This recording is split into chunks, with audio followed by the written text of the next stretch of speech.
Hey everyone, today we're going to talk about Ignite EK, also known as the build that's completely taken over my life the past 2 weeks. Before the season started, I did a little bit of testing with this build and it looked very promising. It just wasn't for me and I chickened out at the last moment. About halfway through week 1, I decided to give it a go and re-rolled into it. And I must say, ever since then, I completely fell in love with this build. Not only is it pretty fast, but it is one of the best mappers I've played in a very long time. And it just feels really, really comfortable to play. I've not played something this comfortable since back in Metamorph and Delirium when I used to play minion build. The screen wide clear for this build just feels good. At the same time, not having to aim and just being able to hit everything around you in a circle makes it feel really good, especially for someone like me who has really bad wrists. I've been able to do basically all content with this build, and I haven't had this much fun in PoE ever since I played Cast on Forbidden Right a few seasons ago. Why don't we talk about this build and why don't we see how you can put it together and how you can level it and why it's just so good. So let's talk about the good and the bad about EK. EK is a build that has some of the best map clear in the game. If you want to do Legions, this is your build.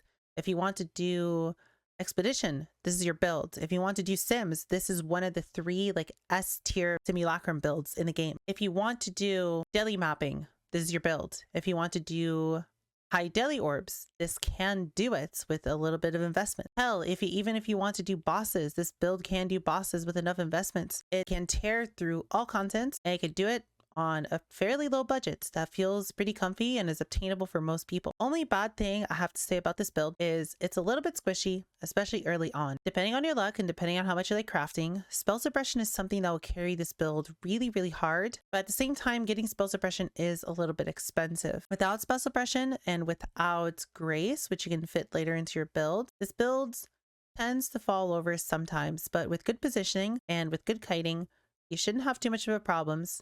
And I don't think it'd be that bad of a problem to deal with, especially with how much money you can make, basically being able to do whatever type of content you'd like to do with this build. This is a build that if you want something that you can play for the rest of the season and just dump all of your currency into, it has the scaling for it and has the space to grow. With that said, if you don't have that much money and you only make maybe 50, 60 div all season, you can do a lot of those 50, 60 div because there are a lot of ways to incrementally upgrade the build to get a few percent here and a few percent there. And suddenly before you know it, you hit 10 million DPS like it's nothing. This build can scale really well and it has a very smooth curve. It's not like some other builds like Omni builds, for example, where you get a few divines worth of gear and then the next best thing for you to do is just sit there and save 20 div for a Omni. It will have some points like that as well, where the right thing to do in this build is to save a little bit of money, but those points are far and few between and they're mostly at the end once you're starting to really min-max your gear. I hope I'm able to sell you on EK. I hope the sim footage in the background has made you interested in the power that EK has. And why don't we move on to the leveling section for all of this and get you set up with EK. The first thing to mention is EK is not playable unless you have a bit of a budget. There's some very specific items that are required to make EK work and feel comfy. So until then, we are going to be playing as Wave of Conviction and we're going to be leveling as Wave of Conviction. So the first thing to go over is the path of buildings that are going to be available in this guide. There's going to be an EK leveling section and there's going to be an EK budget section. The leveling section is going to go over how to level this build and it's going to have a pretty extensive note section as well as step-by-step trees on what to do. And then the budget EK version is going to show you how you can start with Wave of Conviction and how to make the money required and then eventually swap over to EK, be able to play it full time. In a follow-up video, I'm going to discuss what a high-end EK setup would look like and how you can take this path of building into a multi-mirror path of building and what the upgrade path would look like. So why don't we start with leveling and how we can get you from a level 1 witch all the way to maps. This path of building has trees for Act 1 through Act 10 that I would really recommend to follow, as I've leveled the witch this way a few times now and it felt very comfy the whole way through. In terms of skills, same thing. There is a section for Acts 1 through 4 as we're going to be leveling with Spark. And then there's a section for Wave of Conviction once you're ready to swap after your first lab. The Wave of Conviction swap is going to be pretty easy to do. It's going to require you to respec maybe about 10 points or so, but you can do those as you're leveling. You don't need all of them at once. And it's going to require you to have an alchemy ready so you can be able to buy Wave of Conviction and Ignite Proliferation early on in Act 4. The only thing that you need to be able to swap is to be able to get Shaper of Flames. Until then, and until you have all the gems gems needed to play Wave of Conviction, I would stick to Spark. A Spark will do just fine. If you need to swap in Act 5, then swap in Act 5. Swap whenever it feels comfy to you. Let's go over the leveling tree and what I would recommend to do each act. So the first things first, in Act 1, I would just rush EO. You're going to be playing Spark with Pierce and Onslaughts, and that should carry you pretty easily through Act 1, no matter what, even though we're picking up all these endpoints. You can choose to pick up Crackling Speed, and damage is non-lucky first, as your crit chance might be a little bit low, but it's up to you. You just want to have both.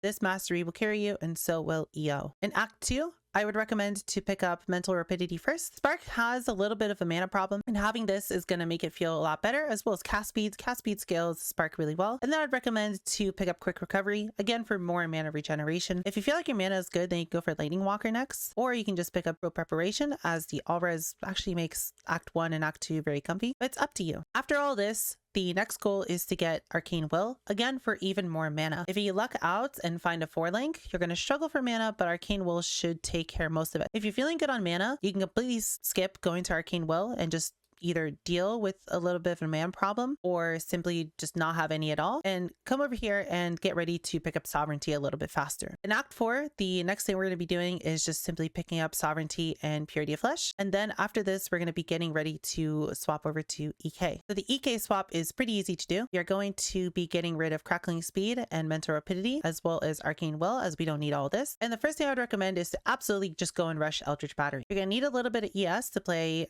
this build, as you're going to be reserving all your mana and then you'd be using your ES as your new mana pool. The Wave of Conviction swap is also going to have us run Discipline, so that's going to take care of your ES if you don't have any ES on your gear, but I would really recommend to look for some ES gear while you're leveling. Now on top of that, we're going to be just picking up all the damage over time nodes. It's up to you how you want to pick them up. If you're still having mana problems, or if your ES is not enough, you can choose to pick up Presage first instead of picking up Discord Artisan, and that should give you a little bit more mana, but it's completely up to you. And last but not least, for Acts 5 to 10, you're pretty much free to do whatever you want. The only thing I'd recommend is to not pick up Mind Over Matter until you have a decent ES pool. I would say maybe around at least an ES pool that is half the size of your life pool should be pretty comfy with Mind Over Matter. Just don't pick it up too early, as you'll have problems being able to have enough ES to cast. And make sure you also have Wicked Word when you're picking up Mind Over Matter to not completely screw yourself over and not be able to cast it all. If you're feeling like you need some tankiness, I would recommend picking up Infused Flesh pretty much ASAP. Infused Flesh is insane. Recoup is just a really good stat. And these 3 points are some of the best points in the game in terms of keeping your early character alive. You can just come over to the right and get some life and some damage and whenever you feel like, but just feel free to pick up the rest of the points however you want, whenever you want. I would strongly recommend to look at the notes section. I've put quite a lot of time into these notes. I've made sure they're the highest quality possible, and this is a pretty hand-holdy way of making it through the acts. The biggest thing I would recommend here is the wand vendoring recipes, as these will pretty much carry you, especially until you can get over to Wave of Conviction. But after that, you can just simply ignore it. But this will make Act 1 and Act 2 a lot easier. Please, please, please take a look at these. I put a lot of time into them, and it'll basically tell you everything you need to know. As for the Ascendancy that are going to be running at this, we are going to be playing Elementalist. Elementalist is absolutely required. So when we're swapping over to Wave of Conviction, the reason we're waiting so late is because we need Shaper of Flames. Do not swap to Wave of Conviction before Shaper of Flames. It's going to feel awful. This is your first point in your first lap. After that, you have 2 options. You can either pick up Mastermind of Discord, which is going to work immediately since Wave of Conviction is giving you exposure, or you can get Shaper of Storms. It's up to you. The damage of both is pretty close to each other. After that, you again have a choice. You can either get Hard Destruction or Shaper of Storms as your third Ascendancy. You can get Hard Destruction if you want more clear speed, as the 60% increased AoE does work on Wave of Conviction, as well as it giving you increased damage on bosses. Or you can just pick up Shaper of Storms if you just want damage everywhere. Choice is completely up to you. You can pick these points any way you want, as long as you pick up Shaper of Flames first. For the Pantheons that you want to run for this, I really recommend Lunaris and Gurukthul. Lunaris is just really nice because the movement speed it gives you, as well as physical damage reduction being a very strong stat. And the same goes for Gurukthul. Physical damage reduction is just a very, very good stat. We're going to have very good elemental EHP later on through spell suppression, but our physical damage is going to be lacking a little bit. And because of that, it's going to be nice to have a little bit more padding to stop any sort of random freak physical damage from just one-shotting. Let's move on to the skills they're going to be using to level. So we're starting with Spark, Pierce, Onslaught as your 3-link. If you're league starting this, I would say to Mule, Pierce, and Mule and Onslaught, Spark absolutely needs it. And this 3 link is honestly enough to get you all the way to Act 10. That's how strong Spark with these 2 skills is. If you ever find a 4 link, you're going to add added lightning damage, as this is just very good in general for Spark. Spark has very good effectiveness of added damage, and it's something you could use in Wave of Conviction later. In Act 2, you're going to pick up Herald of Thunder. You're also going to be using Orbis Storm's Arcane Dash Flame Surge from Act 1. This is going to give you Arcane Surge uptime, and then your Orbis Storms is going to give you quite a lot of damage. You simply just put it down and you start spamming Spark inside of it, and then the orb is going to give you extra damage. Frost Bomb is also really good. You can get this in Act 1. You can drop it in Act 2. You shouldn't really need it, especially once you get Herald of Thunder. But Act 1, Frost Bomb just makes it go really fast. Then we have Sniper's Mark. Sniper's Mark with Spark on a boss is going to just absolutely shred it and kill it in like 2 seconds, because you're going to be generating more sparks, which are going to bounce around, which is then going to give you more damage. We're also going to be running Purity, Elements, and Grace. You might have trouble having the decks for Grace, but you should be able to fit in Purity of Elements really easily. You're not going to be able to fit these 2 and Herald of Thunder until you have all the mana reservation. And if you don't feel like running Grace and you just want more damage, you can also choose to just run Wrath instead. It's completely up to you. Once we swap over to Wave of Conviction, the links become really simple. So we have Wave of Conviction, Added Lightning, Ignite Prolif, Cruelty. Big thing here is to make sure you have an Alchemy Orb to buy Ignite Prolif as soon as you get to Act 4. The lightning damage is just simply going to be the lightning damage used for Spark, which is really nice. You get to pre-level it a little bit. And then we just slap in a Cruelty from Siosa. As for auras, we're going to be swapping to Herald of Ash, Anger, Discipline, Herald of Thunder. You can drop the Anger if you want to keep running Grace or Purity of Elements. But you absolutely need the Discipline since we're going to be reserving all of our mana. We're not going to have enough mana to Wave of Conviction, and we need Discipline for Eldritch Battery. And then Herald of Ash and Herald of Thunder are just really big damage increases. I wouldn't get rid of them. Of course, Flame Dash, Arcane Surge, it's still going to be very good. Gonna give you quite a lot of damage. And last but not least, we are introducing an Arcanus brand setup. So what this does is Arcanus brand is going to cast the Flame Surge and Flame ability that are linked to it consistently around whatever is linked to it. You're basically just going to press Arcanus brand when you need a really big single target DPS boost. So mostly just on bosses. Flame Surge just copies your Ignite and creates a Burning Ground that deals a portion of it. And Flame ability just gives you quite a lot of damage on top of it. We also have a Combustion here for even more fire resistant shred. Overall, Arcanus brand when active is basically going to double your damage. And that's all you need. You can fit a guard skill in here, so if you like Immortal Call, cast when damage taken, feel free to, or you can fit whatever other skills you want. This is just the bare minimum to get you through the axe. Next up, let's move on to the budget EK setup. So this path of building is a 2-in-1. This is going to go over Wave of Conviction, and it's going to go over EK. An important thing to mention here is EK is a little bit expensive to start with. There's some very specific items you need to be able to play it. And because of that, we're going to be playing Wave of Conviction for quite a while until you can afford everything. There's nothing wrong with that. Wave of Conviction deals basically just as much damage as EK, and it feels just as good as EK. And you could very easily kill all pinnacle bosses playing Wave of Conviction. It's not that bad, and it will carry you through basically everything. It's also all content viable. The nice thing about Wave of Conviction, the reason we are playing it is because it basically shares all the same gear with EK, and it basically shares the majority of the tree, which is then going to cause you to only have a very minimal respec to be able to go from all of this to all of this. There's not many points that you need to swap, but maybe around 15 or so, which is not really that bad. Let's go over the gear quickly and what you're looking for and why you're looking for it. So the most important thing to mention here is Obliteration. This wand is like 1 chaos, and it's better than wands worth mirrors. I can't say enough good things about Obliteration. Obliteration will just carry you the whole way through. This will be replaced much later on during EK when eventually you swap over to a bow, but that's not for many div into EK. Try to get a max roll this wand. It's pretty cheap and it's going to carry you for a very long time. Make this your best friend. On top of that, we have a spell suppression shield.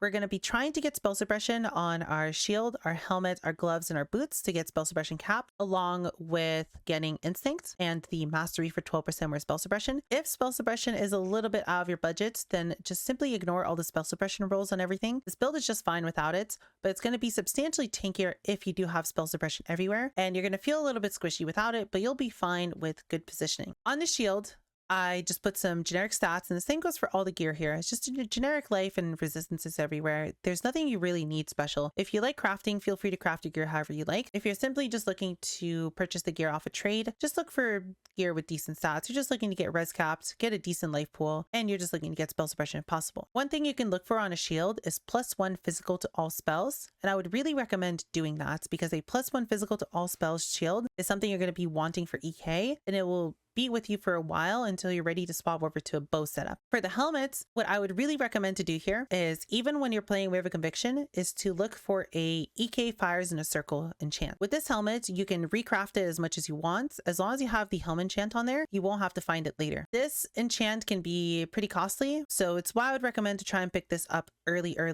before the price of it goes up. And with it, you just make it better and better as you go. Important things here is, again, spell suppression and just some resistances. And then for the Eldritch mods, we're looking for flammability and mana reservation efficiency. One alternative is you can use mana reservation essences instead and skip the mana reservation implicit, or you can do both, which is even better, as then you can fit a vitality into this build for some regen. The flammability curse effect is not very important. It's only about a 1% DPS increase, so you can just skip out on it if you want. We also have a Scan of the Lords in here. In the notes section, I talk a little about Scan of the Lords. There's two options that you can go for here. You can either go for something that's good for Wave of Conviction, or you can try and get something that's good for both builds. What you're looking for is potentially 3 green, 2 red, 1 blue. With that, you can use it in both Wave of Conviction and then use it in a scuffed EK setup. Eventually, you want to use 3 green, 3 red for EK, as that does a little bit better. But if you get 3 green, 2 red, 1 blue, that's a pretty budget setup that works in both. For gloves, these are some of the most important parts of this build. You are looking to get 100% physical converted cold. We are accomplishing that through a 25% roll on the gloves, 40% from the cold mastery, and then another 40% from a Watcher's Eye, or up to 40% from a Watcher's. So you want to have a pair of gloves with an open prefix to be able to craft it on yourself. You can either get it crafted on TFT, or you just find the enchant yourself and then just put it on there. And then for implicits, these implicits are absolutely important. The roll doesn't matter too much, so you can use the lowest version of Eldritch currency to get them, but I would really recommend to get better versions, as these rolls can carry you pretty hard. Ignites you inflict to other enemies allows you to drop Ignite Proliferation off of Wave of Conviction, and this allows you to have really good clear, and it's something you're going to need for EK too. And then Inflict Fire Exposure is not very important immediately, as Wave of Conviction inflicts exposure itself, but once you swap over to EK, you're going to need exposure for Mastermind of Discord. For your boots are pretty generic.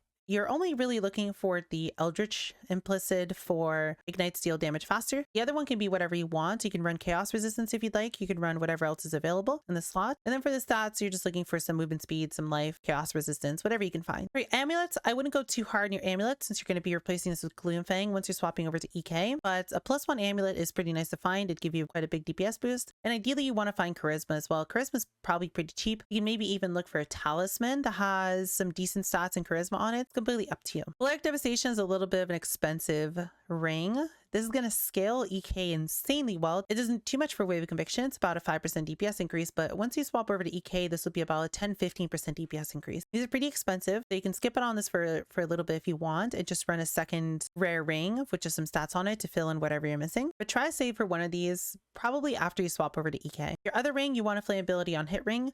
This is going to last you a very long time as well. So try to find a nice one if you can, but you just need flammability on hit. And then for the belt, we're just using a Stygian. Feel free to get whatever you want on this, right? Get some dex, get some strength, as this build has some strength and dex problems, whatever you can. For jewels, we're just simply looking for some generic jewels. You can really just put whatever you'd like on these. I just put some random sample stats. The same goes for all these jewels in here. These are some pretty decent jewels. Damage over time, life, damaging ailments inflict faster. And you can get whatever you want on these to fill in whatever you need if you need more stats, or you can just go for really high damaging jewels. Last but not least, there's 2 cluster jewels in here. They are absolutely the same. The most important thing about these cluster jewels is Brush with Death. This gives you 1% life and ES on kill. The most important thing here is the ES on kill. This little bit of ES on kill plus this ES leech node here is enough to basically always permanently sustain your ES, not only giving you a really big extra health buffer through Mom, but also basically allowing you to never have mana problems. You only need 1, but ideally I would say to recommend to have 2, as these will feel really good with 2%, as well as it giving you 2% life on kill. The second node, it doesn't really matter where you get here. Blowback is the strongest node, and Blowback Brush with Death is something you'd want EK, but feel free to just find whatever you can. Anything really works in here, as long as it gives you a little bit of damage. Now that we've gone over all of the Wave of Conviction gear and what you're looking for, let's talk about how you would swap over from this to EK. So there are a few things that are important to be able to swap. The most important being the Watcher's Eye and a Gloomfang. You should already have a Skin of the Lords from playing Wave of Conviction, as it's something you can get early on. You should also have an EK Fires in a Circle helmet. and you should already have your gloves with Ignite Spread and Exposure on them. The only other things that you need to farm for as soon as you feel like you're ready to go over to EK is Gloomfang and Watcher's Eye. Gloomfang is going to be super cheap since it's a tier 3 unique, and it'll basically tank in price after a few days in the season. It's already basically worthless. Watcher's Eyes with Physical during Hatred is going to be the most costly part here. It's around 8 to 9 div currently, so it'd be the one thing you'd have to save for immediately, but as soon as you have it, you're good to swap over. Already have every single other item for it, since I tried to do my best to prepare you for it. Once you have the Watcher's Eye, the swap is pretty simple to do. There is just a tree for it in this path of building that simply shows you everything you'd want to change, and in terms of gear, all you have to do is simply just put on a Gloomfang and a Watcher's Eye and you're good to go. The rest of your gear is basically 1-to-1 identical. The one thing to mention here that does change out of everything is your clusters. You are now going for a substantially more cluster intensive build, and you are going to look for a Timeless Jewel. This setup, the way it currently is, I would say costs around 20 divines or so, but most of that price isn't necessarily paid upfront. It's 20 divines for everything that you've put into your build up to this point, and over half of that being basically the Watcher's Eye alone. The only things that out of this that you would need to buy once you swapped are the new cluster jewels, the Timeless Jewel, which you can just simply get later into your build. You don't necessarily need to get this immediately, and the Watchers. But with everything in this path of building currently, this is about 20-ish div worth of gear. Most of the clusters are cheap. These large clusters are Prismatic Heart, Sadist, Disorienting Display. These are very good, and you can simply choose to either just not get Disorienting Display or Prismatic Heart. As long as you have Sadist, that's more than enough, and you can eventually upgrade these later. The mediums are Purposeful Harbinger, Empowered Envoys. These are worth about 50 chaos each, and you only want 2 of them. And then we're just simply running 1 Blowback, Brush with Death, and eventually you can have a second one once you have enough levels. As for the Timeless Jewel, what I recommend to do is click on the Find Timeless Jewel button, go over to a Brutal Restraint, and then put it in the correct node, which is the minion stability node. From here, what you can do is you can simply just look for nodes, and then you could find your ideal Timeless Jewel this way. There's plenty of good ones. The one I've gone for is 737. This is about 100 C or so. The nice thing about this, what we're looking for here is Alchemist Genius, which gives you increased flask effect, and Onslaught, which just makes you able to zoom around a little bit faster. This one specifically also comes with Dexterity on Infused Flesh if you need more dexterity, and Cold Resistance on Breath of Flames, which is just really nice for this build overall, especially since getting your resistances might be a little bit hard, especially if you have to cheap out on Prismatic Hearts or cheap out on the rest of your gear. That's all there really is to say about this. I would really recommend to look at the notes section. The notes section has a lot more detail than what I've gone over in terms of what you want on each piece of gear,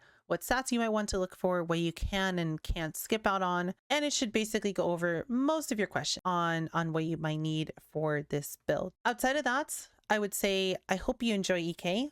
If you have any questions about this build, I'm going to be playing this all of 3.20. I might swap around some other builds, but this is going to be my main build the whole time, and I'm looking to spend mirrors and mirrors into it. I love this build. I love min-maxing it, and I would be happy to answer any of your other questions about it. Try it out. I hope you fall in love with this build as much as I do. I hope these path of buildings pretty much guide you through everything you need to get a pretty decent setup, right? 7 million DPS with very decent effective hit pool is a pretty nice and comfy build. And I just hope you have fun doing some maps and some sims and whatever else you might want to do with the build that basically can do everything. I hope you guys have a wonderful rest of your day. I appreciate you being here for this whole guide. And if you, again, have any more questions, I stream on Twitch. Feel free to ask in the YouTube comments as well. I try to answer within, a few hours if I'm not sleeping. And outside of that, I hope to see you guys in the next video. I plan to do a follow-up to this on a much higher budget version of EK. So if you already have all this together and want to know how to go further, that video might be for you. Other than that, or if that's not something you're interested in, I hope to see you guys in my next money making videos or whatever else I decide to make. Thank you guys for listening, and I hope you have a wonderful rest of your day.